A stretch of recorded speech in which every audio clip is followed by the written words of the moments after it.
Iniutos ni Pangulong Bongbong Marcos na gamitin ang lahat ng sasakyan ng gobyerno para sa rescue at relief operations ng mga naapektuhan ng Bagyong Christine. Inikutan niya rin ang mga nasalantang lugar sa Cavite at Batangas. Nakatutok si Ivan Mayrina.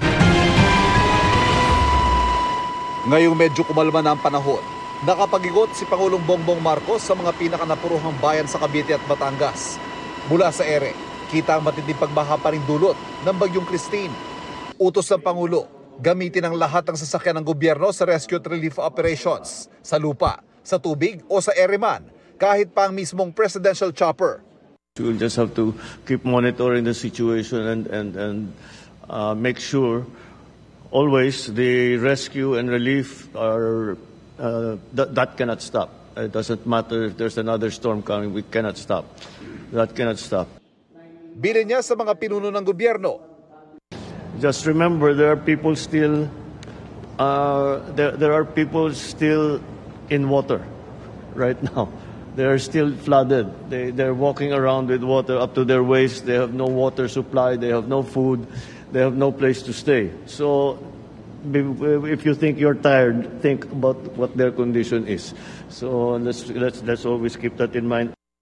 Hirap pa rin marating ang Bicol region dahil sa hindi madaan ng kalsada, partikular ang Lopez at Milaor sa Quezon. Pero sa ulat ni Defense Secretary Guimo Teodoro, nakarating na sa Naga ang ilang mga chopper at eroplano ng gobyerno.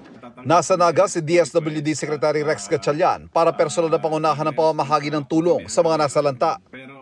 Isa sa mga nagiging problema na idinulog ng lokal na pamahalaan ang supply ng mga produktong petrolyo. Hindi kasi makapasok ang mga tanker at lubog sa baha mga gasolinahan. Gagawan daw ito ng paraan ng Department of National Defense.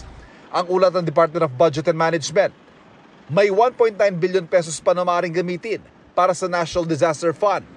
Isa pang ipinag-utos ng Pangulo ang pagtiyak na nasusunod ang price freeze na umiiral sa mga lugar na nasa ilalim ng state of calamity. There is a 60-day price freeze on all the basic commodities that we have listed in our memo, no.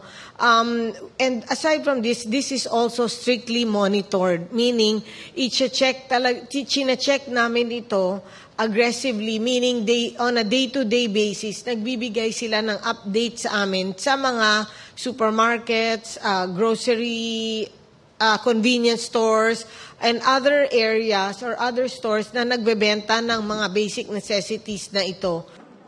Nakikipag-ugnayan din daw ang DTI sa mga malalaking supermarket para tiyakin may sapat na supply ng mga pangunahing bilihin sa mga apektadong lugar.